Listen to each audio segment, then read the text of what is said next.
For 3 months, I let them think I was nothing more than Sarah's unemployed husband. I sat through their condescending smiles, their whispered jokes, and their thinly veiled insults at every company event.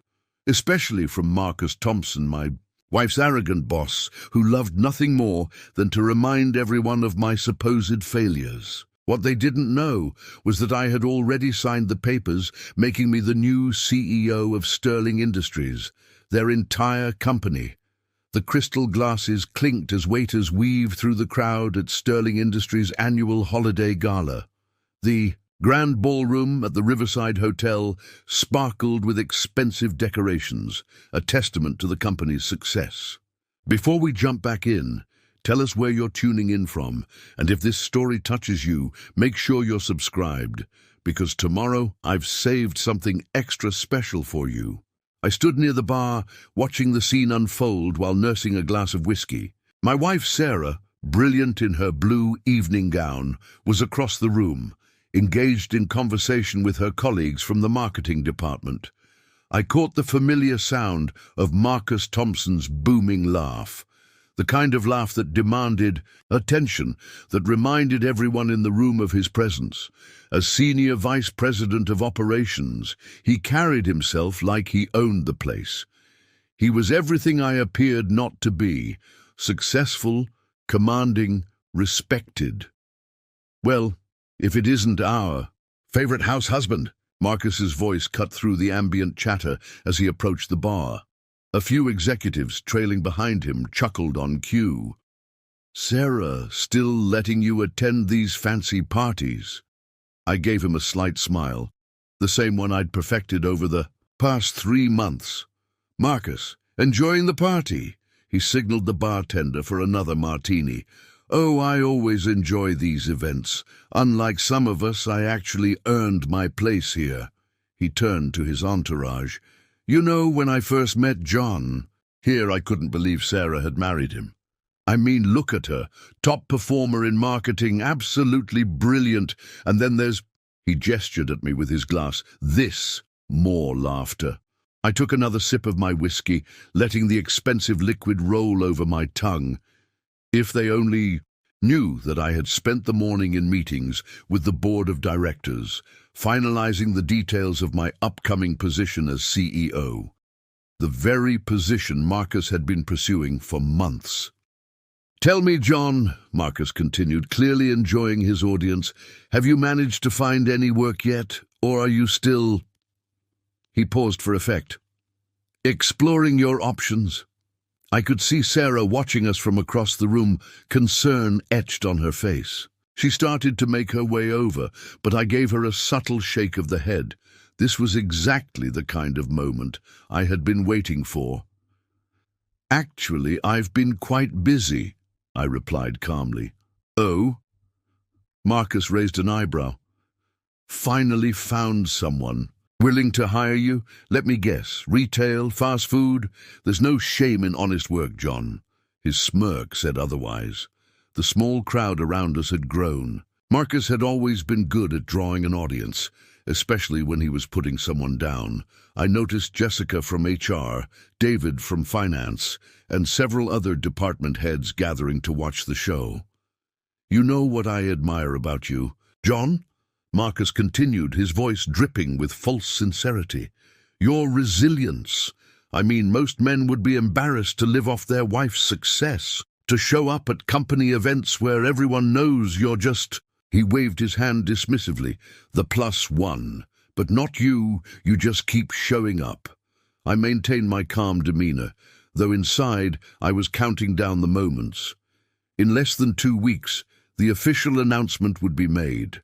The board had been unanimously impressed with my track record of turning around struggling companies, my strategic vision for Sterling's future, and my plans for international expansion, all of which I had orchestrated quietly under a different name, while Marcus and his cohorts were busy making jokes at my expense.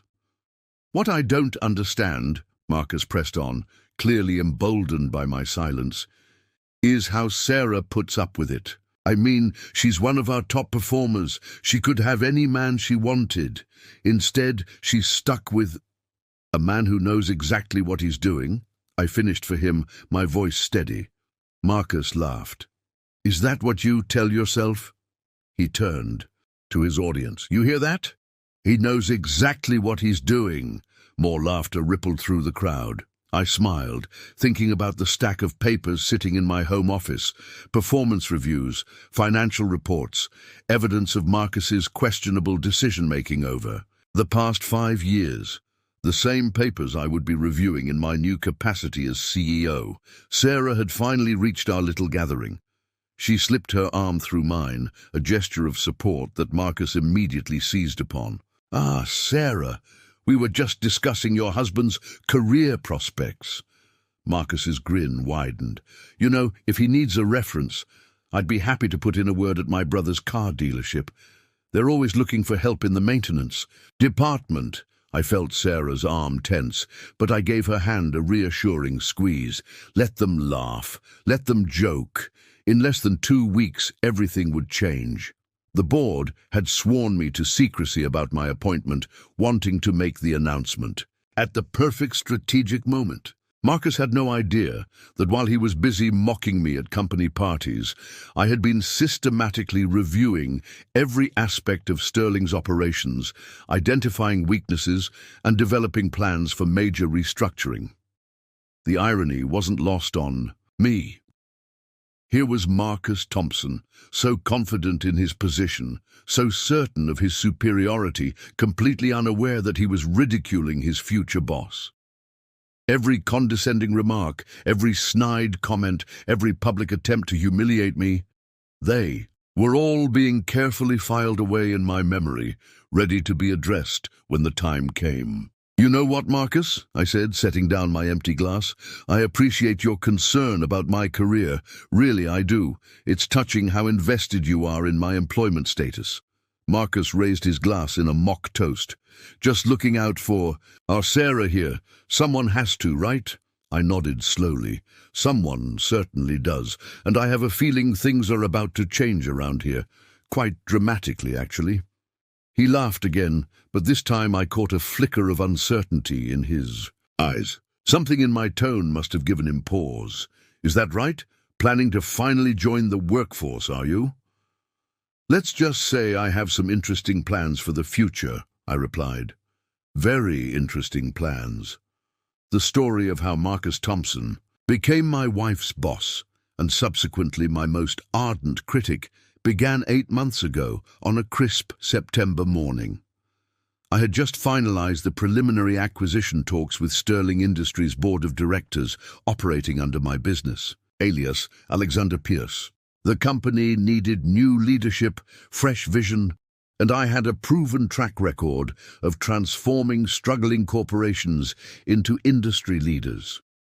Sarah had been working at Sterling for 5 years, steadily climbing the corporate ladder in the marketing department. She loved her job, her team, and the company's potential. What she didn't love was the toxic leadership culture that had developed under Marcus Thompson's influence since his promotion to senior VP 3 years ago.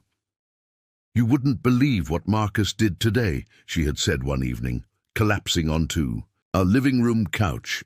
Her usually immaculate blazer was wrinkled, her expression worn. He took credit for Jennifer's entire marketing campaign during the board presentation. She spent months on that project, and he just swooped in and claimed it as his own initiative. I listened intently, already forming plans in my mind. How did Jennifer react? What could she do? He's the senior VP. She just sat there watching him present her ideas like they were his. Sarah ran her fingers through her hair, frustration evident in every gesture. That's just how Marcus operates. He climbs over people, takes what he wants, and nobody can touch him. The irony of the situation wasn't lost on me. While Sarah vented about her boss, she had no idea that I was in the final stages of acquiring the company. We had agreed early in our marriage to keep our professional lives separate. She pursued her marketing career, and I handled my business ventures under various aliases to maintain privacy and prevent preferential treatment. Preparing and narrating this story took us a lot of time. So if you are enjoying it, subscribe to our channel. It means a lot to us. Now back to the story. Marcus's path to crossing me personally began at the company's autumn mixer. Sarah had insisted I attend, wanting to introduce me to her colleagues. It was the first time I stepped into Sterling's world as simply Sarah's husband, rather than the business mogul negotiating their acquisition. "So, what exactly do you do?" "John?" Marcus had asked that night, his tone already carrying a hint of judgment. I gave him the practiced response I'd prepared. "I'm between ventures at the moment." His eyebrows shot up, a smirk playing at the corners of his mouth. "Between ventures? Is that what we're calling unemployment these days?" That moment marked the beginning of Marcus's campaign of subtle degradation. At first, it was just little comments here and there, seemingly harmless jabs about my employment status, thinly veiled suggestions that Sarah could do better. But as weeks passed, his behavior grew bolder, more public. I let it happen. Every snide remark, every condescending gesture, every attempt to humiliate me in front of others, I absorbed it all, knowing what was coming. While Marcus thought he was asserting his dominance over a jobless nobody, he was actually digging his own professional grave. "I just don't understand why you let him talk to you like that," Sarah had said, after one particularly nasty encounter at a company dinner. "You're not unemployed. You're one of the most successful business consultants I know." I pulled her close, kissing her forehead. "Sometimes, honey, it's better to let people underestimate you. Marcus Thompson is showing us exactly who he is, and that's valuable information." What Sarah didn't know was that I had already uncovered a pattern of Marcus's misconduct through my due diligence research: suspicious expense reports, questionable hiring practices, and a trail of harassed employees who had been quietly paid off to prevent scandals. All of this information had been carefully documented and would prove instrumental in the coming months. The situation escalated when Marcus began using Sarah's success to belittle me more openly. At every company function, he would loudly praise her achievements while throwing pointed looks in my direction. "It must be so emasculating," he once said within earshot of half the executive team, "to know your wife is the one wearing the pants in the family." I simply smiled and raised my glass to him, which seemed to infuriate him even more. His attacks grew more frequent, more personal. He started inviting Sarah to high-profile client dinners, always making it clear that I wasn't welcome. "We need to maintain a certain professional image," he would say, looking pointedly at me. What Marcus failed to realize was that several of these high-profile clients were actually my business associates, playing along with my charade. They would later report back to me about his behavior: the inappropriate comments, the thinly veiled attempts to flirt with Sarah, the way he badmouthed me to anyone who would listen. The breaking point came when Marcus tried to manipulate Sarah's career progression. He called her into his office one afternoon, offering her a promotion with one significant condition: "You need to start presenting yourself more professionally," he had told her. "That includes being more selective about the company you keep, especially at corporate events. Your husband's presence is becoming a liability to your career advancement." Sarah had come home that day livid, tears of anger in her eyes as she recounted the conversation. I held her, letting her vent her frustration, all while knowing that Marcus's days of wielding power over others were numbered. That night, as Sarah slept, I made a phone call to my legal team. "Move up the timeline," I instructed. "I want the acquisition finalized within the month. And get me everything you have on Marcus Thompson's activities over the past 5 years. Every email, every expense report, every complaint filed against him. The pieces were all falling into place. Marcus Thompson had no idea that each attempt to humiliate me was being carefully documented, each abuse of power noted, each inappropriate comment recorded. He thought he was dealing with a powerless, unemployed husband. In reality, he was providing me with all the justification I would need for the changes I planned to implement once I took control of Sterling Industries. The stage was set for a reckoning that would shake Sterling Industries to its core, and Marcus Thompson had unwittingly written his own professional obituary. All that remained was to wait for the perfect moment to reveal the truth, and that moment was approaching faster than anyone suspected. Life at Sterling Industries had become a theatre of humiliation, with Marcus Thompson as the self-appointed director of my public degradation. Each day brought new opportunities for him to showcase his supposed superiority, and he never missed a chance to remind everyone of what he perceived as my failings. The marketing department's weekly meetings became his favorite stage. Sarah would invite me to pick her up afterward, knowing we had dinner plans. Without fail, Marcus would orchestrate some way to turn my presence into a spectacle. "Oh, look who's here," he announced one particular Wednesday afternoon as I waited in the lobby. "Our resident gentleman of leisure. Tell me, John, how was your day of... What exactly do you do all day?" I stood there, hands in my pockets, wearing deliberately casual clothes that contrasted sharply with his tailored suit. "Just taking care of things, Marcus. Taking care of things," he repeated, drawing out each word for his audience's benefit. The gathered employees shifted uncomfortably, but none dared contradict their superior. "That's a fascinating job description.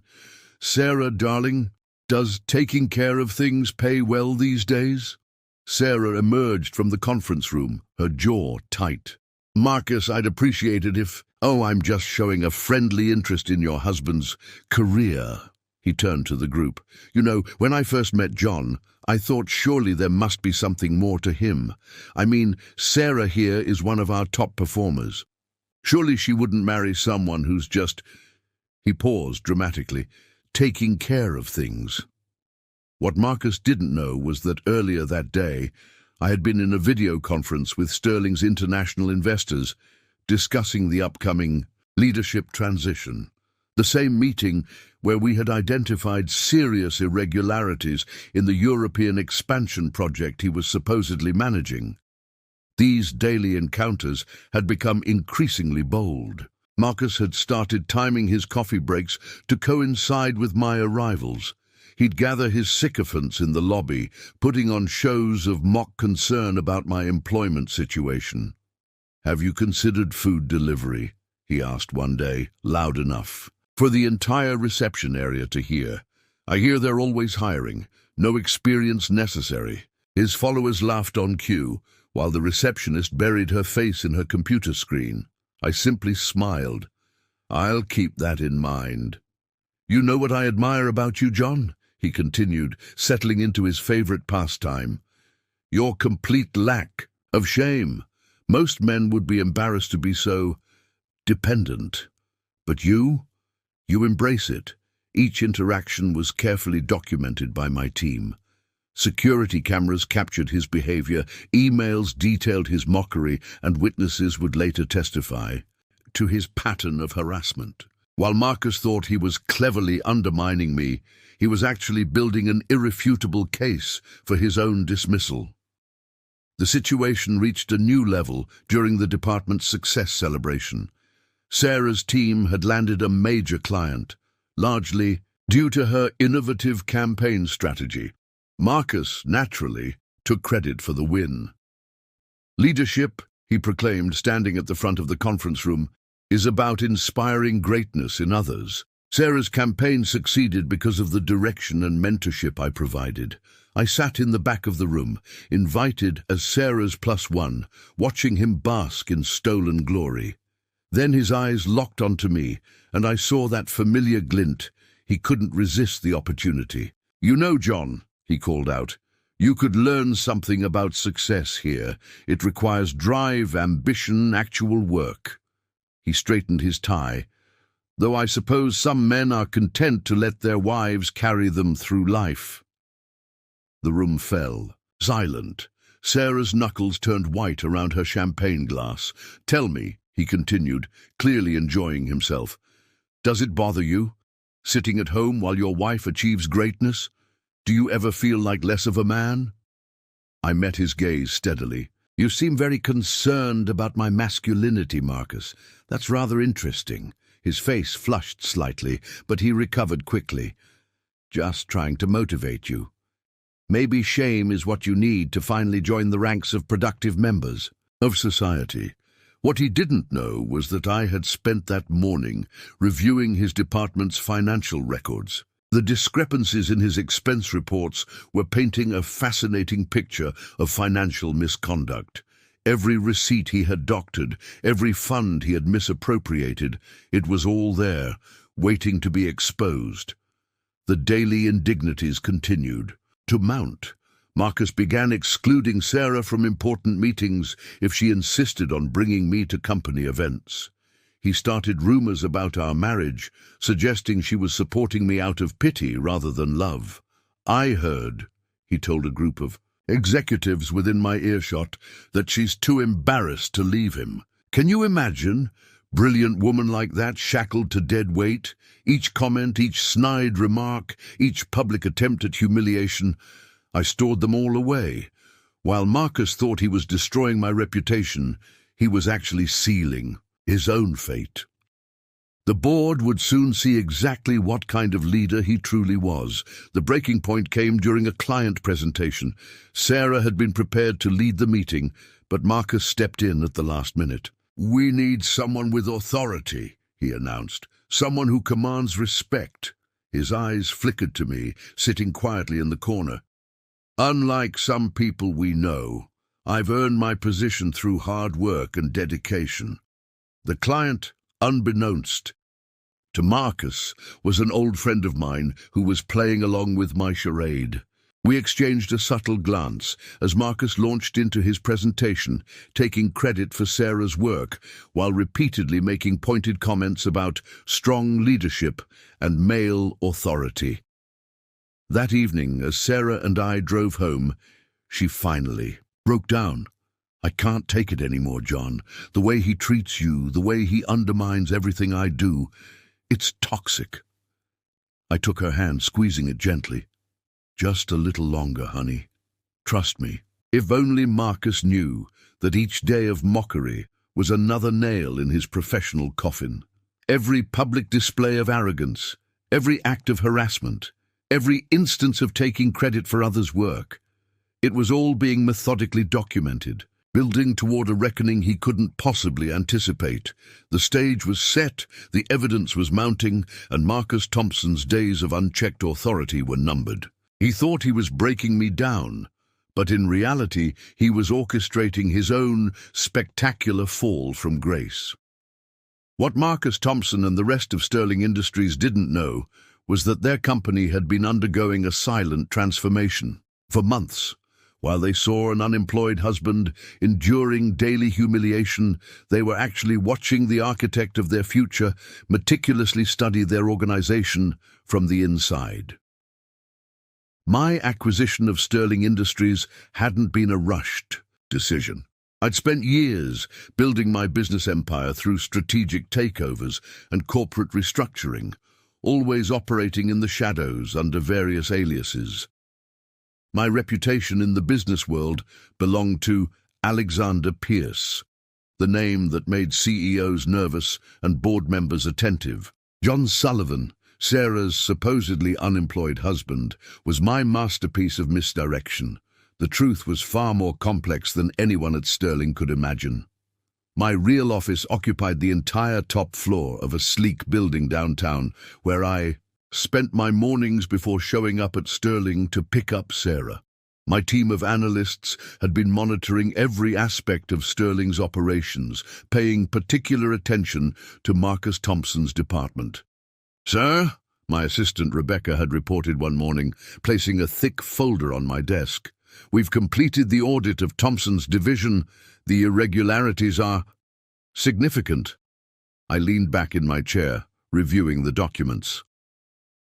Inflated expense, reports, unauthorized bonuses, misallocation of resources. Marcus had been playing fast and loose with company finances while building his small empire of sycophants. "What about the European expansion project?" I asked. Though I already knew the answer, Rebecca's expression tightened. "The numbers don't add up.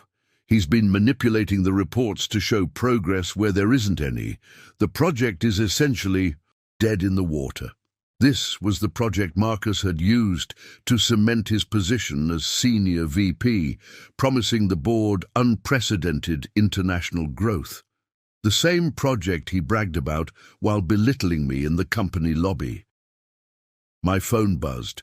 Another report from my investigative team. They'd been tracking Marcus's professional communications, building a comprehensive picture of his leadership style. The results were damning.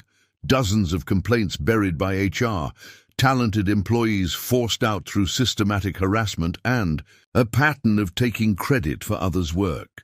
I had built my reputation by turning around struggling companies, and Sterling Industries was a textbook case of potential squandered by poor leadership. While Marcus played office politics and focused on maintaining his image, the company's market share had been steadily declining. The board knew none of this when they'd first met with Alexander Pierce. They saw only the impressive track record, the vision for international expansion, and the promise of renewed prosperity.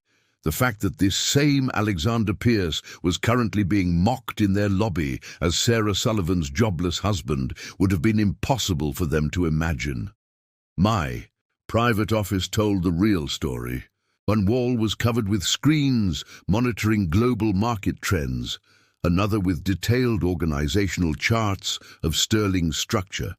Every decision Marcus made, every project he mismanaged, every employee he mistreated, it was all meticulously documented.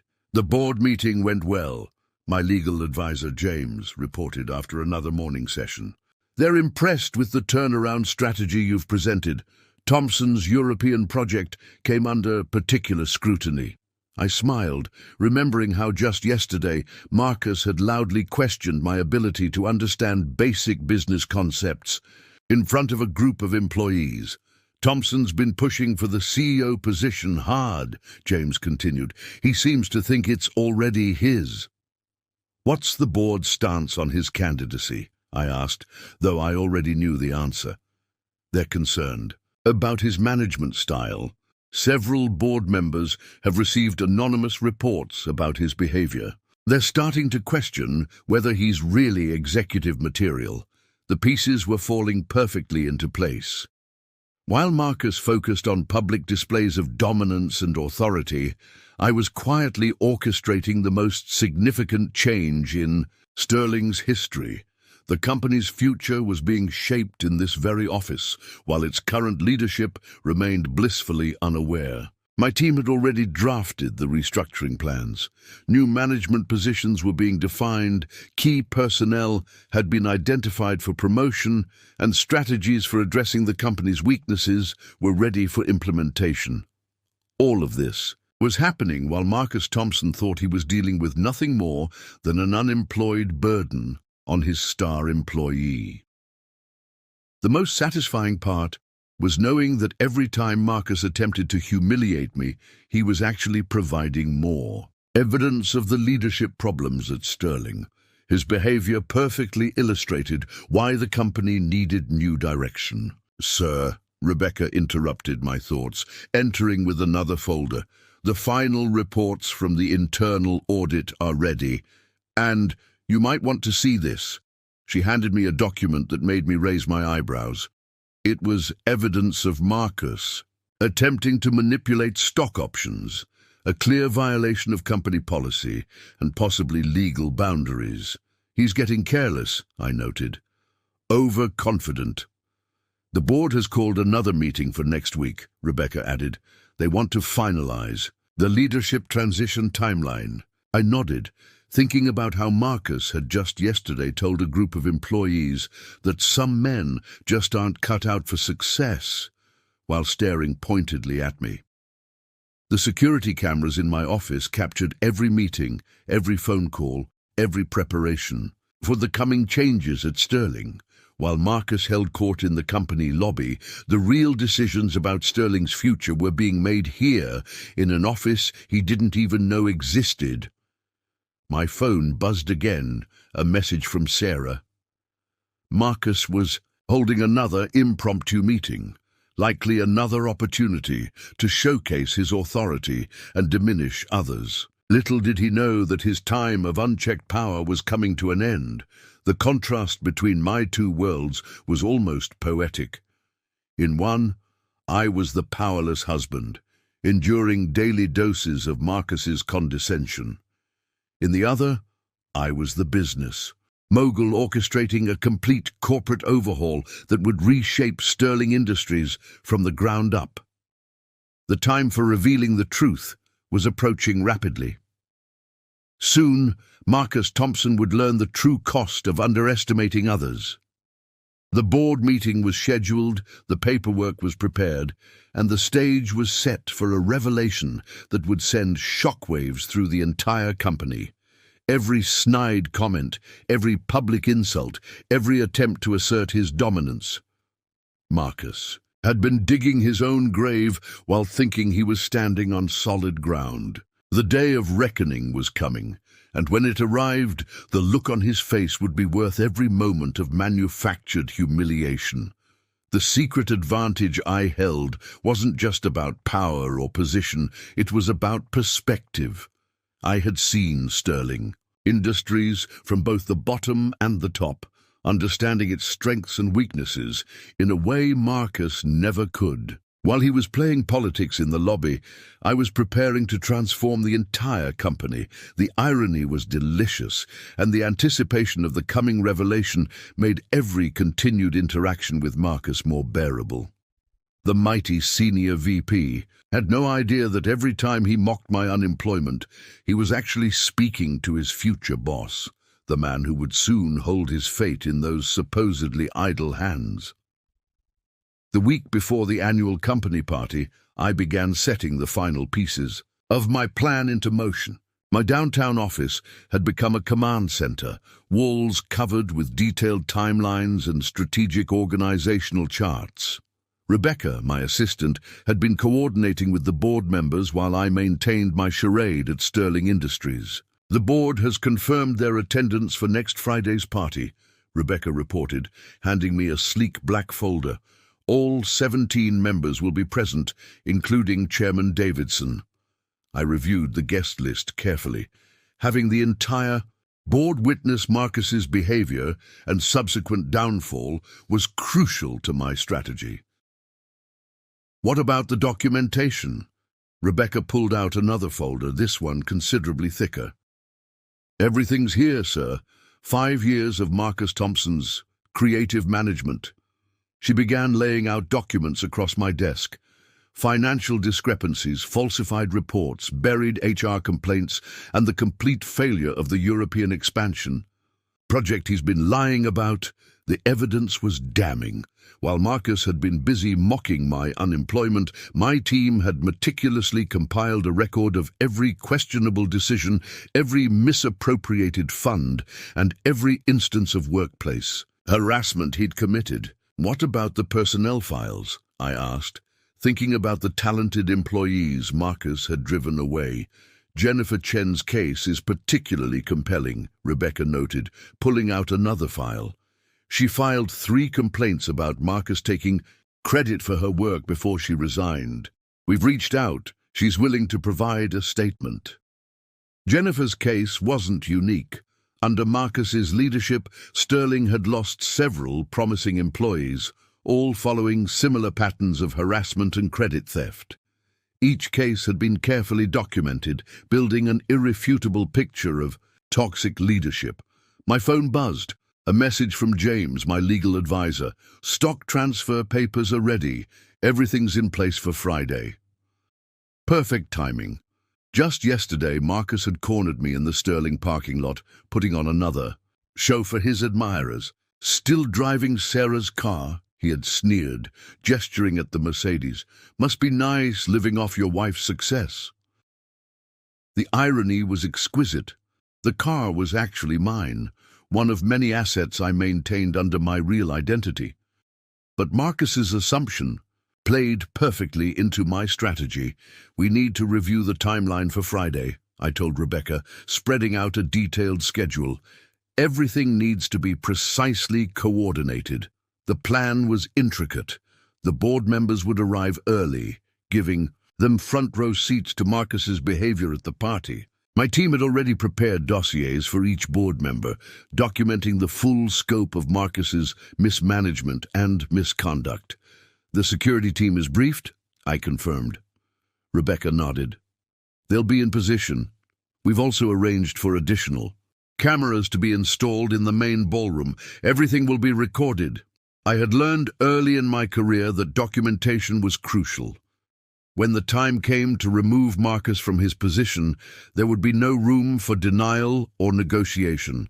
"What about Sarah's department?" I asked, thinking about the loyal employees who had suffered under Marcus's leadership. "All key personnel have been identified," Rebecca assured me, pulling up another file. "We've prepared new contracts with adjusted compensations and positions ready to be implemented after the announcement." My plan wasn't just about removing Marcus, it was about restructuring Sterling Industries from the ground up. The company had potential, but it needed proper leadership and a culture change. "Sir," Rebecca hesitated, "there's one more thing." She handed me a final document. "We found this in Marcus's private communications." I scanned the email thread, my jaw tightening. Marcus had been planning to force Sarah into a transfer, moving her to a different department where she'd effectively be demoted. His stated reason: concerns about nepotism due to her husband's unemployment affecting department morale.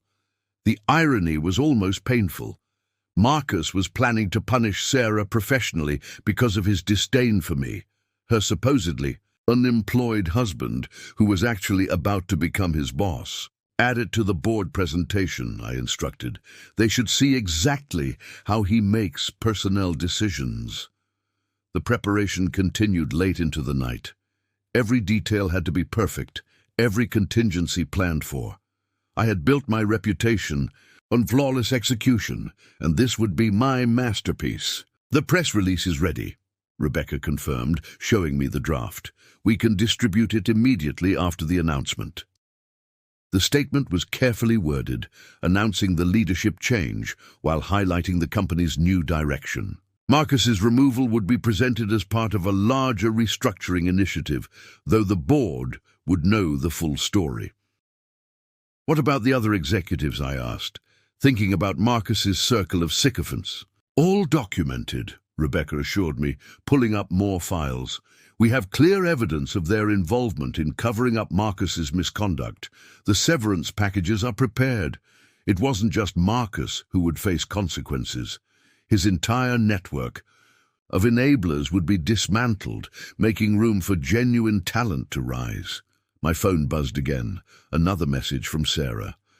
"Marcus is insisting on giving a speech at the party. Says he has a big announcement to make." I smiled, knowing exactly what Marcus was planning. He thought he was going to use the party to announce his expected promotion to CEO. His timing, ironically, couldn't have been better. "Confirm the schedule with the board," I instructed Rebecca. "Make sure they understand the importance of arriving early." The stage was set. Every document was prepared, every witness statement collected, every piece of evidence organized. Marcus Thompson's reign of arrogance and misconduct was about to end in spectacular fashion. As I reviewed the final preparations, I thought about all the times Marcus had publicly mocked my unemployment, all the times he'd used his position to belittle and harass others. He had no idea that every insult, every abuse of power had been another nail in his professional coffin. Friday's party wouldn't just be another corporate event. It would be the culmination of months of careful planning, the moment when every carefully laid piece would fall into place. Marcus Thompson was about to learn the true cost of underestimating others and his lesson would serve as an example for the entire company. The groundwork was laid, the trap was set, and the countdown to Marcus Thompson's downfall had begun. All that remained was to watch him walk right into it, his own arrogance leading him to his professional destruction. The annual company party transformed the Grand Ballroom of the Riverside Hotel into a showcase of corporate success. Crystal chandeliers cast a warm glow over the gathered employees, the air thick with anticipation. Marcus Thompson stood near the center of the room, holding court with his usual circle of admirers, his new Italian suit a testament to his inflated sense of importance. I adjusted my own suit, a bespoke creation worth more than Marcus's annual salary, and checked my watch. The board members had arrived early as planned, scattered strategically around the room. Chairman Davidson caught my eye and gave an almost imperceptible nod. "There's my favorite unemployed philosopher." Marcus's voice boomed across the room as he spotted me. He started making his way over, champagne glass in hand, his entourage trailing behind him like obedient puppies. "John, still letting Sarah dress you up for these fancy occasions?" I smiled, noting how several board members had shifted slightly closer within earshot. "Good evening, Marcus. Enjoying yourself?" "Oh, immensely," he smirked, straightening his tie. "You know, these events are really for the people who actually contribute to the company's success." He turned to his followers. "No offense, John." Their laughter was interrupted by Sarah's arrival. She looked stunning in her emerald evening gown, her presence drawing genuine admiration from across the room. Marcus's eyes lingered a moment too, long as she approached. "Sarah, darling," he exclaimed, "I was just explaining to your husband how these events celebrate our top performers." He placed unnecessary emphasis on the word performers while glancing dismissively in my direction. Caught Chairman Davidson's subtle gesture. Everything was being recorded. The additional cameras my team had installed were capturing every moment, every condescending smile, every inappropriate glance. "Actually, Marcus," Sarah began, but he cut her off. "I have an announcement to make soon," he said, practically bouncing, with self-importance. "Something that will change everything at Sterling Industries. I think you'll be particularly interested, Sarah." I knew exactly what he was planning. My sources had confirmed his intention to announce his expected promotion to CEO, followed by his planned organizational changes, including Sarah's forced transfer. "Speaking of announcements," Marcus continued, his voice getting louder to draw more attention, "John, I've been meaning to talk to you about something. You know, as Sarah's supervisor, I feel a certain responsibility." Here it comes, I thought. Watching more board members drift closer, "Your situation is becoming a concern for the company," Marcus declared, clearly enjoying his moment. "Having an unemployed husband hanging around our events, it doesn't project the right image, especially for someone of Sarah's position." Sarah's face flushed with anger, but I placed a calming hand on her arm. "Is that so, Marcus?" "It's nothing personal," he lied, his smile widening. "Just looking out for the company's best interests. You understand business concerns, don't you?" "Oh, wait," he chuckled, encouraging his followers to join in. Chairman Davidson stepped forward, right on cue. "Mr. Thompson, you seem very concerned about the company's image." Marcus straightened immediately, turning to face the chairman with his practiced, executive smile. "Chairman Davidson, yes, absolutely. As senior VP, I take our corporate culture very seriously." "Fascinating," Davidson replied dryly. "And this concern about Sarah's husband, it's purely professional?" "Of course," Marcus declared. "Leadership requires making tough decisions. Speaking of which," he glanced around the room, clearly preparing for his big moment. "I believe it's time for my announcement." He clinked his glass, calling for attention. The room quieted as employees gathered around. I caught Rebecca's eye across the room. She nodded, confirming that everything was being recorded. Ladies and gentlemen, Marcus began, practically glowing with self-satisfaction. As many of you know, Sterling Industries has been searching for new leadership to take us into the future. Someone with vision, with proven success, with actual employment. I interrupted quietly, causing several people to chuckle. Marcus shot me an irritated look before continuing. As Senior VP, I've dedicated myself to this company's success. I've led groundbreaking initiatives like our European expansion project. I noticed several board members exchange knowing looks. They had seen the real numbers behind that particular disaster. And so, Marcus continued, building to his crescendo, it gives me great pleasure to announce... Perhaps, Chairman Davidson cut in smoothly, before you continue, we should hear from our new CEO first. Marcus froze, his champagne glass halfway to his lips. What? Davidson turned to me, a slight smile playing at the corners of his mouth. Mr. Sullivan, or should I say, Mr. Pierce. The room fell silent. Marcus's face went through a fascinating series of expressions as I stepped forward, straightening my jacket. Thank you, Chairman Davidson, I said, my voice carrying clearly across the suddenly silent room. For those who don't know me, I'm John Sullivan, though in business circles I'm better known as Alexander Pierce. The ripple of recognition that went through the room was palpable. Marcus's face had gone from confused to pale as the name registered. That's impossible, he stammered. Pierce is a business mogul, a corporate turnaround specialist. He's standing right in front of you, I finished. Have been for months, actually, though you were too busy mocking my unemployment to notice. The transformation in the room was immediate. Marcus's sycophants began backing away from him, while other employees moved closer, eager to witness his downfall. This is some kind of joke, Marcus declared, though his voice had lost its usual confidence. You're Sarah's unemployed husband. You're nothing but a board member, major shareholder, new CEO, I suggested calmly. Take your pick, Marcus. They're all accurate. Chairman Davidson stepped forward again. The board unanimously approved Mr. Pierce's appointment last week, along with his comprehensive plan for restructuring Sterling Industries' leadership. Marcus's glass slipped from his fingers, shattering on the marble floor.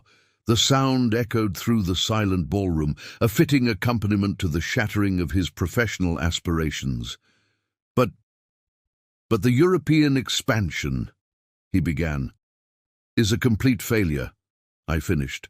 Though your creative accounting almost managed to hide that fact, almost. The color drained from his face as the full implications began to sink in. Every insult, every mockery, every attempt to humiliate me, he had been digging his own grave, deeper with each one. Sarah moved to stand beside me, slipping her hand into mine. The look of dawning horror on Marcus's face as he realized the full scope of his miscalculation was something I would treasure for years to come. The first strike had landed, and Marcus Thompson's world was beginning to crumble. But this was just the beginning. The real dismantling of his empire was about to begin. The silence in the Grand Ballroom hung heavy as Marcus Thompson struggled to process his new reality. His face had gone from pale to ashen as he looked around. The room, desperately searching for allies among the faces that had so recently been eager to laugh at his jokes. Now then, I said, my voice carrying clearly across the silent room, let's discuss your leadership style, Marcus. I nodded to Rebecca, who began distributing folders to the board members. I believe we have some interesting documentation to review. This is harassment, Marcus sputtered, trying to regain his composure. You can't just come in here and take credit for someone else's work, I interrupted smoothly. Make false claims about your achievements? Abuse your position of authority? Actually, Marcus, that sounds more like your management approach. Chairman. Davidson opened his folder, his eyebrows rising as he scanned the contents. Mr. Thompson, Would you care to explain these financial discrepancies in the European expansion project? Marcus's head snapped toward the chairman. Those reports were confidential. They certainly were, I agreed. Almost as confidential as the real numbers you've been hiding. Tell me, how long did you think you could maintain that fiction? The board members were now examining their own copies of the evidence. The murmuring grew as they discovered the full extent of Marcus's deception. Jennifer Chen, I called out, and a young woman stepped forward from the crowd. Marcus's face went even paler. Would you like to tell everyone about your marketing campaign, the one that won industry awards under Marcus's name? Jennifer straightened, her shoulders, years of suppressed anger, finally finding its voice. I developed that campaign from scratch. Every concept, every design, every strategy. Marcus took credit for all of it, then had me transferred when I complained. That's not, Marcus stammered. Not what happened. I produced another document. We have the original files, Marcus. Time-stamped, dated, with your increasingly aggressive emails demanding changes and then claiming ownership. Would you like me to read them aloud? More former employees stepped forward, each with their own story of Marcus's abuse of power, theft of credit, and systematic harassment. With each testimony, his remaining supporters edged further away from him. This is just disgruntled. Employees, he tried, his voice weak. Every leader faces criticism. Every leader. I opened another folder. Let's talk about your leadership style, Marcus. Specifically, your interesting approach to expense reports. The color returned to his face in a rush of red as I projected his financial records onto the ballroom's large screens. Those are private. Private like the company funds you've been misappropriating? I asked calmly. The unauthorized bonuses? The inflated expense claims? The hidden accounts? Chairman Davidson's voice cut through the growing tension. Mr. Thompson, are you saying these records are inaccurate? Marcus tugged at his collar, sweat now visible on his forehead. There are explanations. Oh, there certainly are, I agreed. Would you like to explain them to the board now? Or should we move on to your plans for Sarah's department? Sarah stepped forward, her eyes blazing. What plans? I produced another document.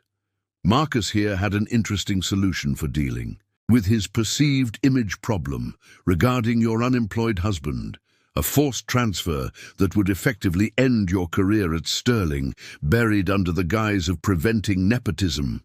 The gasps from the assembled employees were audible. Marcus had always portrayed himself as Sarah's mentor and champion. He began. Never what, Marcus? I asked. Never intended for anyone to discover your real motivations? Never expected your petty revenge to come to light?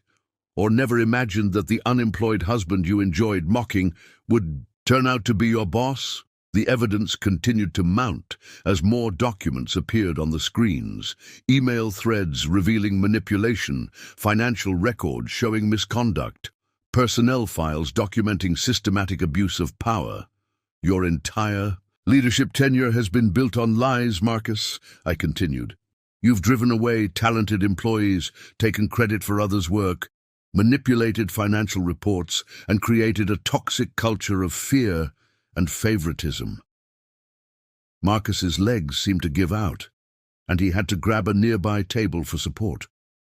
You can't do this. Actually, I can, and I am. I turned to address the room at large. As of this moment, Marcus Thompson is no longer employed by Sterling Industries. Security will escort him to his office to collect his personal belongings, under supervision. As if on cue, 2 security guards appeared at Marcus's sides. The man who had seemed so imposing just hours ago now looked small and defeated. This isn't over, he tried to threaten, but his voice cracked. Actually, Marcus, it is. Though the SEC might want to have a word with you about some of your creative accounting practices. I smiled. I hear they're always interested in clear cases of financial misconduct. The security guards began leading him toward the exit, but I had one final revelation to deliver. "Oh, and Marcus," I called after him, "that car dealership job you so kindly suggested for me, I own that too. My brother says they're not currently hiring." The laughter that rippled through the room was genuine this time, not the forced chuckles his sycophants had always provided. Marcus's face went through one final change, from red to purple, as he was escorted out of the ballroom and out of Sterling Industries forever. As the doors closed behind him, I turned to address the assembled employees. "Ladies and gentlemen, this marks the beginning of a new era at Sterling Industries, one built on merit, integrity, and genuine leadership." The applause that followed was spontaneous and heartfelt. Around the room, I could see people standing taller, smiling with real hope for the first time in years. The toxic cloud that had hung over Sterling Industries was finally lifting. Sarah squeezed my hand, her eyes shining with pride and amusement. "You know," she whispered, "you could have told me." I grinned, and missed the look on his face. Never. The revelation was complete, the truth fully exposed. Marcus Thompson's reign of arrogance and abuse had ended, and with it, the facade I had maintained for so long. It was time to begin the real work of transforming Sterling Industries into the company it always had the potential to be. The aftermath of Marcus Thompson's spectacular downfall sent shockwaves through Sterling Industries that extended far beyond the Grand Ballroom. As security escorted him through the building's marble lobby for the last time, his world continued to crumble. With each step, Marcus's inner circle scattered like rats from a sinking ship. Victoria Martinez, his loyal assistant, who had helped bury numerous HR complaints, approached me immediately after his departure, clutching a thick folder of documents. "Mr. Pierce," she said, her voice trembling, "there's more you should see. I kept copies of everything." I gestured to Rebecca, who smoothly stepped forward to take the offered documents. "Thank you, Victoria. We'll review these carefully, though I suspect we already have most of it." Victoria's face paled. "You do?" "The interesting thing about people who document others' misconduct," I replied calmly, "is that they often leave trails of their own." She took an unsteady step backward, understanding the implications. Rebecca handed her a sealed envelope. "Your severance package," she explained professionally. "Security will escort you to clear out your desk." One by one, Marcus's collaborators faced similar moments of reckoning. Greg Patterson, who had helped manipulate the European project numbers, tried to argue his case. "I was just following orders," he protested as security waited to escort him out. Marcus insisted on those projections. "I had no choice." "There's always a choice, Greg," I responded, reviewing his termination papers. "You chose to falsify financial reports. You chose to mislead investors. You chose to be complicit in fraud." The look of defeat in his eyes showed he knew it was true. Another career ended, another enabler of toxic leadership removed from the company. Meanwhile, Marcus himself wasn't going quietly. He had barricaded himself in his office, refusing to leave until he spoke with his lawyer. I watched his breakdown through the security feed, accompanied by Chairman Davidson. "I built this company," Marcus shouted into his phone, pacing his soon-to-be former office. "They can't just throw me out. Do you know who I am?" Davidson shook his head sadly. "How did we miss this for so long?" "People like Marcus succeed because they're excellent at managing up while intimidating those below them," I explained. "They create networks of dependence and fear, making everyone complicit in their deception." On the screen, Marcus was still ranting. "Pierce is nobody. He's just Sarah's useless husband. This has to be illegal." I smiled slightly. "Should we tell him about the SEC investigation?" "I think that can wait for his lawyer to explain," Davidson replied dryly. The security feed showed Marcus frantically shoving documents into his briefcase, only to have security confiscated at the door. All company property had to remain, and we both knew exactly what he had been trying to remove: Sarah appeared at my side, watching her former boss's meltdown with a mixture of disgust and satisfaction. He really had everyone fooled, didn't he? Not everyone, I corrected gently.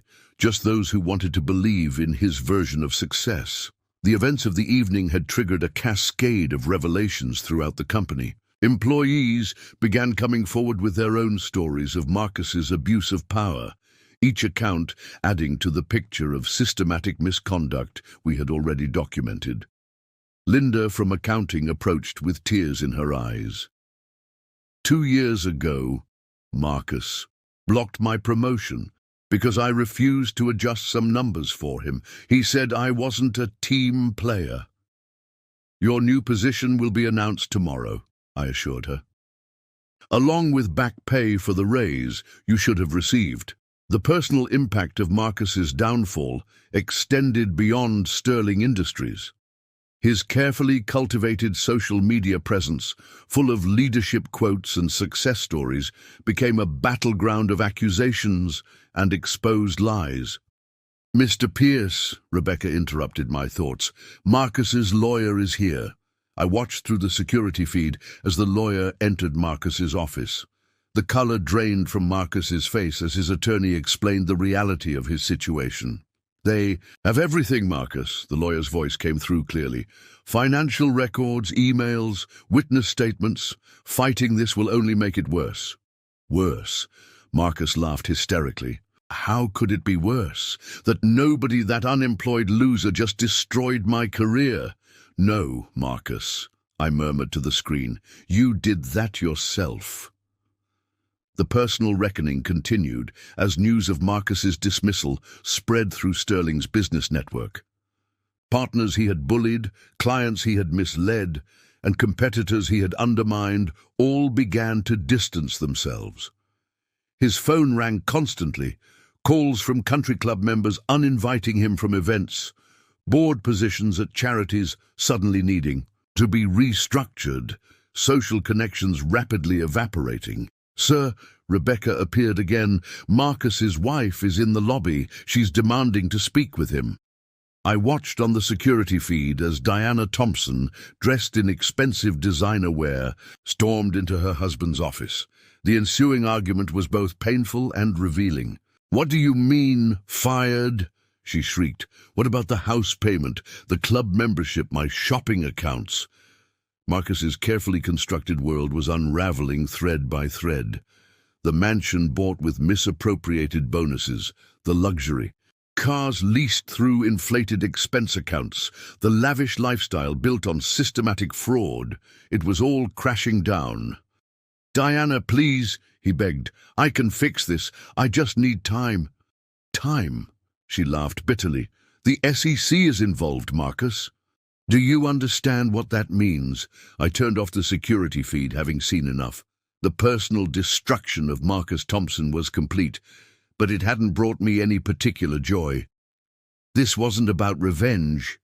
It was about accountability. Sarah touched my arm gently. Are you okay? I pulled her close, kissing her forehead. I'm fine, just thinking about how many lives he affected, how many careers he damaged. And now you can fix it. She smiled. Starting tomorrow, Sterling Industries becomes what it always should have been. She was right, of course. The removal of Marcus and his toxic influence was just the beginning. The real work of healing the company culture and rebuilding trust would take time. Through the window of my new office, Marcus's former domain, I watched as he was finally escorted to his car, a small box of personal belongings in his arms. The man who had spent years building his empire on others' work and fear had been reduced to this, a disgraced executive whose name would become a cautionary tale in corporate governance. The personal reckoning was complete, but its effects would ripple through Sterling Industries for months to come. Change was coming, and for the first time in years, it was change for the better. The morning after Marcus Thompson's spectacular fall from grace, Sterling Industries buzzed with a new kind of energy.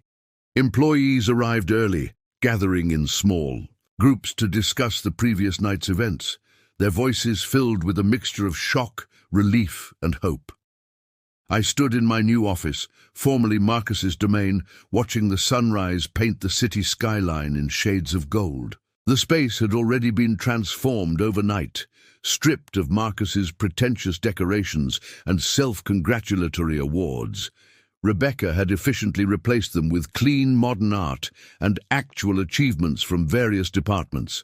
"Sir," Rebecca entered with her tablet in hand, "we have the initial response metrics from last night's events." I turned from the window. "Go ahead. Employee messages have increased by 300% since last night. Most are coming forward with additional information about Marcus's misconduct. HR is categorizing them now." She swiped through her tablet. "Social. Media reaction is significant. The business community is quite interested in how Marcus Thompson's successful leadership turned out to be a facade." The company's internal messaging system was flooded with employees sharing their experiences. Years of pent-up frustration and fear were finally finding release. "What about the immediate operational impact?" I asked, though I already knew the answer. "Surprisingly smooth," Rebecca replied. "Marcus's entire department is actually reporting increased productivity without his interventions. Jennifer Chen, now restored to her rightful position as marketing director, had already called an early morning meeting to reorganize her team. Through the glass walls, I could see them engaged in animated discussion, free from the fear of having their ideas stolen or being belittled. "Sir," Rebecca continued, "the SEC investigators are here. They're setting up in the conference room." I nodded. "Make sure they have everything they need. Complete transparency from now on." The regulatory investigation into Marcus's financial misconduct would be thorough, but we were prepared. Every document, every transaction, every piece of evidence had been meticulously organized. Sarah appeared in the doorway, carrying 2 cups of coffee. "Thought you might need this," she smiled, handing me one. "The office is different this morning." "Good different or bad different?" I asked, taking a sip. "People are smiling," she said simply. "Really smiling, not that nervous smile they used to have when Marcus was around." A knock at the door interrupted us. Linda from accounting stood there, clutching a stack of files. "Mr. Pierce, we've completed the initial audit of the departments Marcus oversaw. You might want to see this." The files revealed the full scope of Marcus's creative accounting. Projects that had been reported as successes were actually bleeding money. Departments he claimed were thriving were barely functional. The European expansion project, his crown jewel, was a complete disaster. "How did he hide this for so long?" Sarah asked, reviewing the numbers. "Fear," I replied. "He built a network of people too afraid to speak up, too compromised to blow the whistle." Throughout the morning, more revelations emerged. Employees who had been silenced began sharing their stories. Marcus's carefully constructed hierarchy of fear and favoritism was crumbling, exposing the rot beneath. "Mr. Pierce," Rebecca appeared. "Again, Marcus's lawyer is on line 1. They want to discuss a settlement." I picked up the phone, putting it on speaker. The lawyer's voice was tense. "Mr. Pierce, my client is willing to negotiate terms for a quiet resolution to this situation." "Is he?" I replied calmly. "And what exactly does he think there is to negotiate?" "Mr. Thompson has had a long career with Sterling Industries. His contributions, I interrupted. "You mean the fraudulent reports, the misappropriated funds, the systematic harassment of employees? Which contributions would those be?" The lawyer cleared his throat. "We're prepared to offer full cooperation with any internal investigation in exchange for—" "There's nothing to investigate," I cut in. "We have everything documented. Your client's cooperation isn't necessary. The SEC, however, might be interested in discussing cooperation with him." The call ended shortly after, with Marcus's legal team realizing their client's position was untenable. By midday, the transformation was visible throughout the building. Employees walked taller, spoke more freely, shared ideas without fear. The oppressive atmosphere that had characterized Marcus's reign was lifting. "Sir," Rebecca appeared with another update. "The board has reviewed the restructuring proposal. They've unanimously approved all recommended changes. The restructuring plan was comprehensive. Departments would be reorganized based on merit rather than loyalty. Employees who had been held back under Marcus's leadership would finally have opportunities to advance." Sarah's team was already experiencing the changes. Without Marcus taking credit for their work, they were free to present their ideas directly. The afternoon marketing meeting was filled with energy and innovation, ideas flowing freely without fear of theft or ridicule. "The press release is ready." "For your review," Rebecca said, handing me a draft. "It announces the leadership change and outlines the company's new direction." The statement was carefully worded, focusing on Sterling's future rather than Marcus's disgrace. We didn't need to publicly humiliate him. His own actions had accomplished that. Late afternoon brought another wave of revelations. Employees from other companies began reaching out, sharing stories of how Marcus had bullied partners, threatened competitors, and manipulated relationships throughout the industry. "Mr. Pierce," Rebecca interrupted again. "Security found something. In Marcus's old files, the discovery was a folder of blackmail material, dirt he had collected on various executives and employees. It was his insurance policy, his way of keeping people in line. Now it was just more evidence of his systematic abuse of power." "Have legal review everything," I instructed. "Anyone mentioned in those files needs to be notified." The day ended with a company-wide email announcing the first wave of positive changes: promotions for deserving employees, reorganization of troubled departments, and a new anonymous reporting system for any concerns.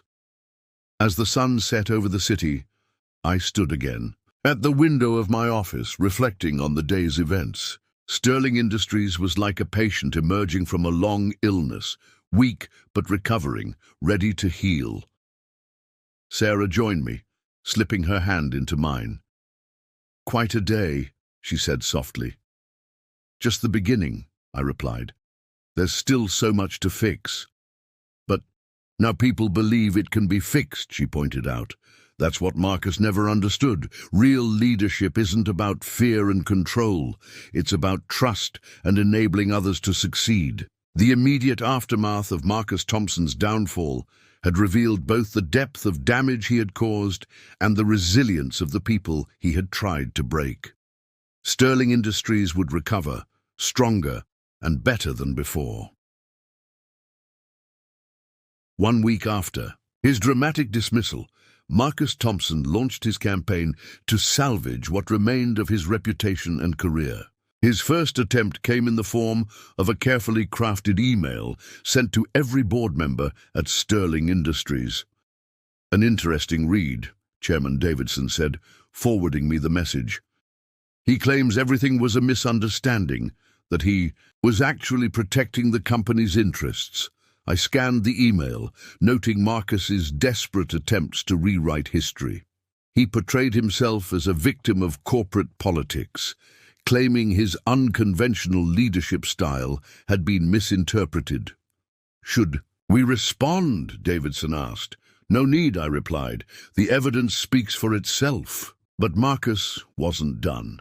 His next move was more aggressive, a series of LinkedIn posts positioning himself as a visionary leader displaced by corporate politics. The business community's response was swift and merciless.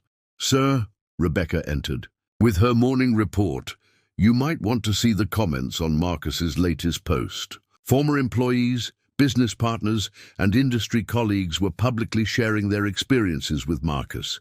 Each comment further exposed the reality behind his carefully constructed facade.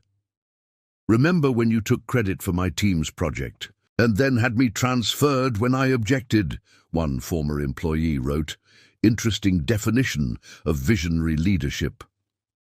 Marcus's attempts to control the narrative were backfiring spectacularly. Each defensive post drew more negative attention, more exposed lies, more revealed misconduct. He's requested a meeting, Rebecca informed me. Says he wants to clear the air and discuss a mutually beneficial resolution. I considered the request. What's his current situation? Not good, she replied, consulting her tablet. The SEC investigation is progressing. His assets are frozen. The country club cancelled his membership. His wife, she paused, filed for divorce yesterday. Marcus's carefully constructed world was collapsing around him, and he was desperately trying to find a handhold to stop his fall. Arrange the meeting, I decided. Let's hear what he has to say. 2 days later, Marcus Thompson sat across from me in the same office where he had once held court. The contrast was striking. His usual immaculate appearance had slipped, his expensive suit slightly rumpled, his confident demeanor replaced by barely concealed desperation. "John, Mr. Pierce," he began, stumbling over how to address me, "I think there's been a huge misunderstanding." "Is there?" I leaned back in my chair. "Which part did we misunderstand, Marcus? The financial fraud? The stolen credit for others? Work, the systematic harassment?" He shifted uncomfortably. "I was under a lot of pressure. The board's expectations, the market conditions. I had to make difficult decisions." "Difficult decisions," I repeated. "Like trying to destroy Sarah's career because you resented her husband." His face flushed. I wasn't thinking clearly. "The stress of leadership." "Stop," I held up a hand. "You're not here to justify your actions. Why are you really?" "Here, Marcus." He deflated slightly, the last of his bravado evaporating. "I need a deal, something, anything. The SEC is breathing down my neck. My reputation is destroyed. My wife realized she married a fraud," I supplied. His hands clenched in his lap. "Please, you've made your point. You won. Just help me." "Salvage something." I studied him for a moment, the mighty Marcus Thompson reduced to begging the man he had spent months mocking. "There's no deal to make," I said finally. "Your actions have consequences, Marcus. It's time you faced them." "I'll do anything," he pressed. "I have information about other executives, deals that weren't exactly clean." "More blackmail?" I shook my head. "That's your solution? To prove you've changed by showing how much dirt you have on others?" He left my office looking defeated, but his attempts at recovery weren't over. Next came the media campaign, carefully placed stories attempting to paint himself as a misunderstood visionary who had been pushing for necessary changes in a resistant corporate culture. "His PR team is persistent," Rebecca noted, showing me the latest article, though the comments section isn't quite what they hoped for. Former employees and business associates were flooding every story with their own accounts of Marcus's behavior. His attempted image rehabilitation was drowning in a sea of first-hand accounts of his misconduct. "He's scheduled an interview with Business Weekly," Rebecca informed me, planning to tell his side of the story. The interview was a disaster. The journalist had done their homework, confronting Marcus with document after document, testimony after testimony. His attempts to explain away his actions came across as hollow and self-serving. "Did you really think no one would discover the truth?" the journalist asked. Marcus's response was telling. "I was getting results. The board was happy. The numbers were good." "The numbers were fabricated," the journalist corrected. The interview ended with Marcus storming out, his attempted redemption in shambles. His final attempt at recovery came in the form of a lawsuit, claiming wrongful termination and character defamation. The legal team's response was swift and comprehensive. "We've filed our counter-response," our lead counsel reported, "including all evidence of financial misconduct, witness statements, and documentation of his systematic abuse of power. Marcus's lawyers withdrew the lawsuit within days. The evidence was too overwhelming, the case too hopeless. "Sir," Rebecca entered with a final update on Marcus's situation. "He's selling his house. The divorce is proceeding. The SEC investigation is—" She checked her notes. "Not going well for him." I nodded, turning to look out over the city. Marcus Thompson's attempted recovery had failed at every turn, each effort only serving to expose more of his misconduct, confirm more of his lies. Sarah joined me at the window. "He really thought he could talk his way out of it, didn't he?" "People, like Marcus always do," I replied. "They spend so long believing their own lies that they can't accept when the truth finally catches up." The attempted recovery had revealed more about Marcus Thompson than even his initial downfall. His desperate attempts to rebuild his image had only confirmed what we already knew. His success had been built on lies, his power maintained through fear and manipulation. Sterling Industries had already moved on, healing and growing stronger without him. His attempts to salvage his reputation had become nothing more than a cautionary tale, a reminder of the cost of toxic leadership and the importance of genuine integrity. The sun set over the city skyline, casting long shadows across the office, where Marcus Thompson had once ruled through fear. His attempts at recovery had failed, but in their failure they had confirmed the wisdom of his removal and the necessity of the changes now transforming Sterling Industries. 6 months after Marcus Thompson's spectacular downfall, Sterling Industries had undergone a transformation that went far beyond simple organizational changes. The physical office space remained the same. The gleaming tower still stood proudly in the business district, but the atmosphere within had shifted dramatically. I stood in what had once been Marcus's domain, now transformed into a collaborative space where department heads gathered freely to share ideas and concerns. The pretentious mahogany desk and self-aggrandizing plaques had been replaced with modern, open-concept furniture designed to encourage communication rather than intimidation. "The third quarter results are in," Rebecca announced, entering with a fresh stack of reports. "We've exceeded all projections." The numbers told a story that Marcus Thompson would have found impossible to believe. Without the burden of his toxic leadership and falsified reports, departments were flourishing. Real innovation had replaced performative success. Jennifer's marketing team landed the Anderson account, Rebecca continued. Their new campaign strategy is being praised industry-wide. Jennifer Chen, once silenced and sidelined by Marcus, had emerged as one of Sterling's strongest leaders. Her department now served as a model for the collaborative culture we were building. "And the European expansion?" I asked, though I already knew the answer. "Completely restructured and actually profitable now," Rebecca smiled. "Amazing what happens when you let competent people do their jobs without interference." The transformation hadn't been without its challenges. Years of Marcus's leadership had left deep scars in the company's culture. Trust had to be rebuilt, confidence restored, genuine talent recognized and nurtured. Sarah's department had become a showcase for the new Sterling Industries.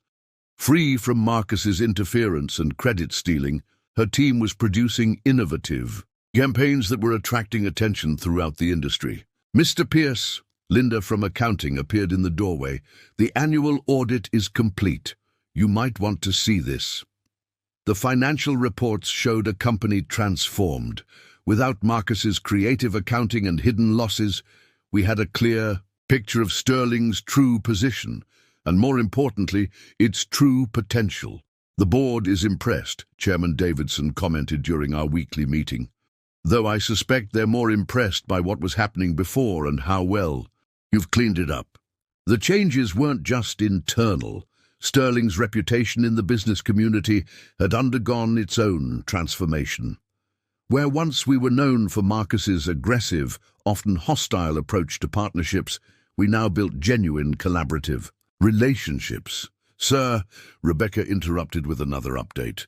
The employee satisfaction survey results are in. The numbers were striking. Workplace satisfaction had skyrocketed. Employees reported feeling valued, heard and empowered to contribute meaningfully to the company's success. There's something else, she added, handing me another report. Exit interview data from the past 5 years under Marcus compared to the last 6 months. The contrast was stark. Under Marcus's leadership, Sterling had hemorrhaged talent, losing promising employees who couldn't tolerate his toxic management style. Now, our retention rates were among the highest in the industry. The culture shift is remarkable, observed Dr. Carter, the organizational psychologist we'd brought in to help guide the transformation. Employees who once lived in fear of making mistakes now feel empowered to take innovative risks. The physical changes to the office reflected this new reality. Gone were the hierarchical corner offices and closed doors that Marcus had used to maintain his power structure. In their place, we created open spaces that encouraged collaboration while still respecting the need for focus and privacy. Remember how Marcus used to make everyone wait outside his office? Sarah remarked during lunch. Like he was some kind of corporate royalty. I smiled, remembering his theatrical displays of power. Now that office is a communal brainstorming space where some of our best ideas have been born. The new reality at Sterling Industries wasn't just about removing toxic leadership. It was about building something genuinely better. Every policy, every procedure, every aspect of company culture was examined and reformed. We've had requests from other companies, Rebecca noted. They want to know how we managed such a successful transformation. The irony wasn't lost on me. Marcus had always craved industry recognition, desperately seeking acknowledgement of his leadership. Now Sterling was being recognized for successfully recovering from that very leadership. The most significant change was in the day-to-day interactions, where once there had been forced laughter at Marcus's jokes and nervous agreement with his pronouncements. Now there was genuine dialogue. Ideas were debated on their merits, not their source.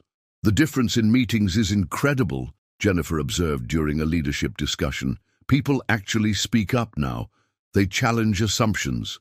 They're not afraid to disagree. This new reality extended beyond the office. Sterling's reputation in the business community had been completely rehabilitated. Partners who had once dreaded dealing with Marcus's aggressive tactics now sought collaborative opportunities. The industry conference speaking requests are piling up, Rebecca mentioned. Everyone wants to hear about Sterling's transformation. The contrast between the old Sterling and the new was perhaps most visible in the small moments.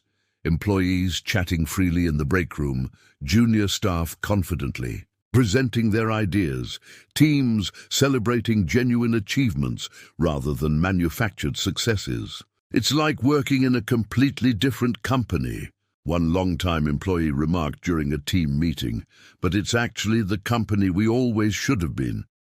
The new reality at Sterling Industries wasn't just about better numbers or improved processes. It was about creating an environment where people could do their best work without fear, where success was measured in real achievements, not political maneuvering. As I stood watching the sunset from my office, no longer a symbol of power but a space for collaboration, I reflected on how far we'd come. The company, Marcus Thompson, had ruled through fear and manipulation, had been transformed into something he would never understand, a place where success came from empowering others, not controlling them. The new reality was everything Marcus had claimed to be building, but achieved through exactly the opposite of his methods. Sterling Industries had found its true strength not in domination and fear, but in collaboration and trust. 1 year to the day after Marcus Thompson's dramatic downfall at the company party, Sterling Industries hosted another annual gathering. The same Grand Ballroom at the Riverside Hotel sparkled with elegant decorations, but the atmosphere couldn't have been more different. Quite a change from last year, Chairman Davidson remarked, joining me at my observation point near the bar. Though I suspect fewer dramatic revelations this time. I smiled, watching the genuine joy and camaraderie among the employees. I think we've had enough drama to last us quite a while. The past year had brought many changes, both to Sterling Industries and to those involved in Marcus's downfall. News had filtered through business circles about his continued descent. The SEC investigation had resulted in significant fines and legal consequences. His attempts to rebuild his career had failed spectacularly. Did you hear? Sarah approached, champagne glass in hand. Marcus is teaching a business seminar at the community college. Leadership Strategies for Success. The irony was almost too perfect. The man who had built his career on fake achievements and stolen credit was now teaching others about success. I heard attendance is sparse, Rebecca added, joining our group. Apparently, his reputation preceded him. The latest reports painted a stark picture of Marcus Thompson's new reality. The mansion had been sold, the luxury cars repossessed, the carefully curated image of success completely shattered. His wife's divorce had been finalized, taking half of what remained of his assets. But tonight wasn't about Marcus Thompson. It was about celebrating what Sterling Industries had become in his absence.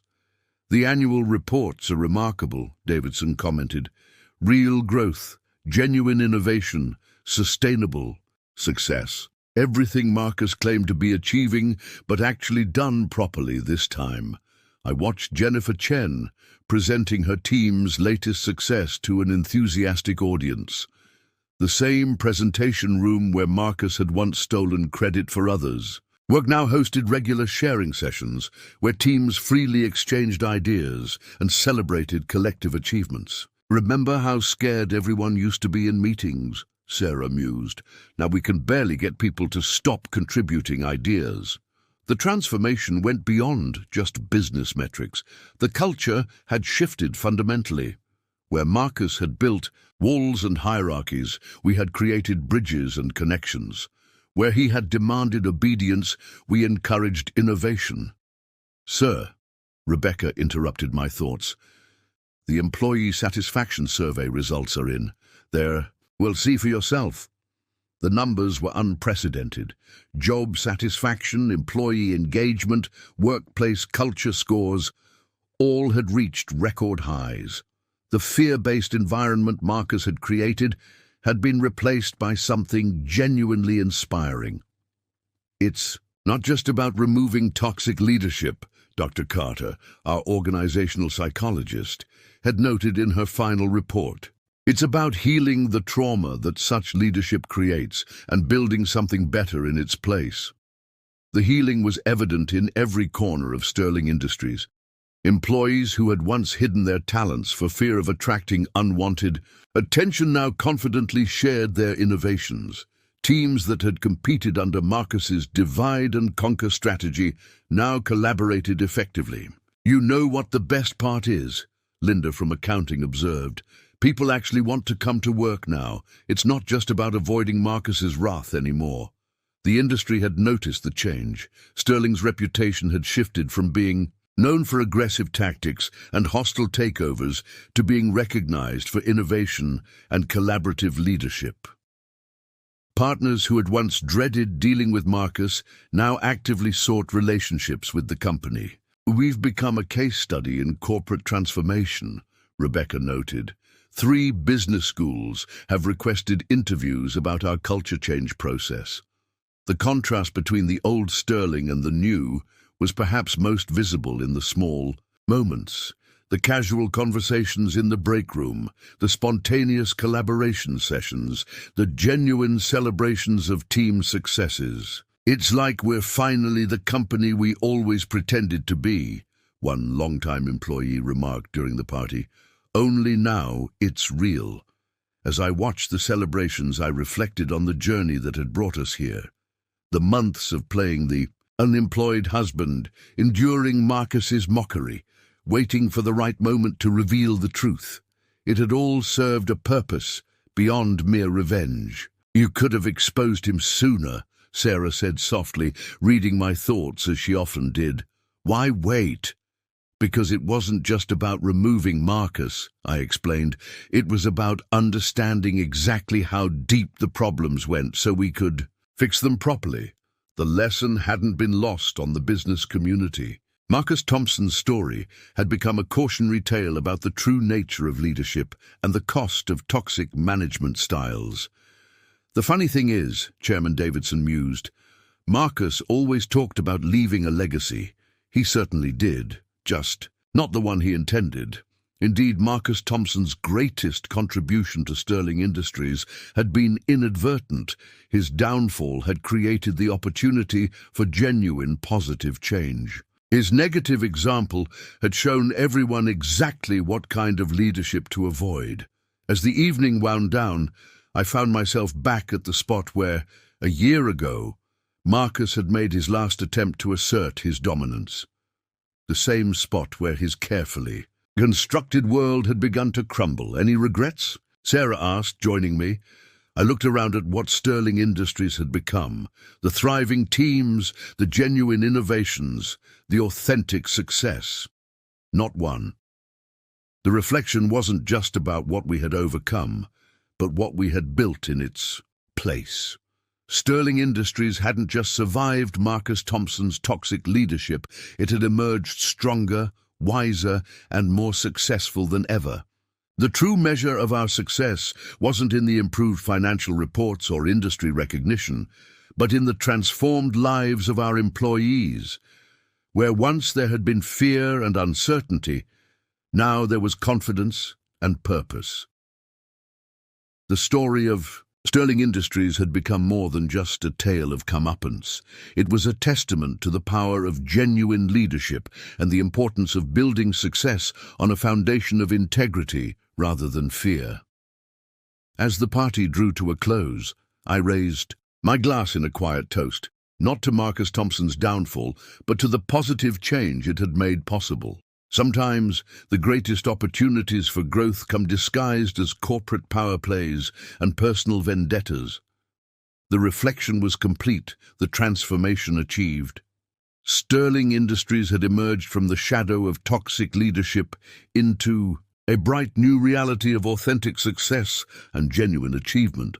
Up next, you've got 2 more standout stories right on your screen. If this one hit the mark, you won't want to pass these up. Just click and check them out. And don't forget to subscribe and turn on the notification bell so you don't miss any upload from us.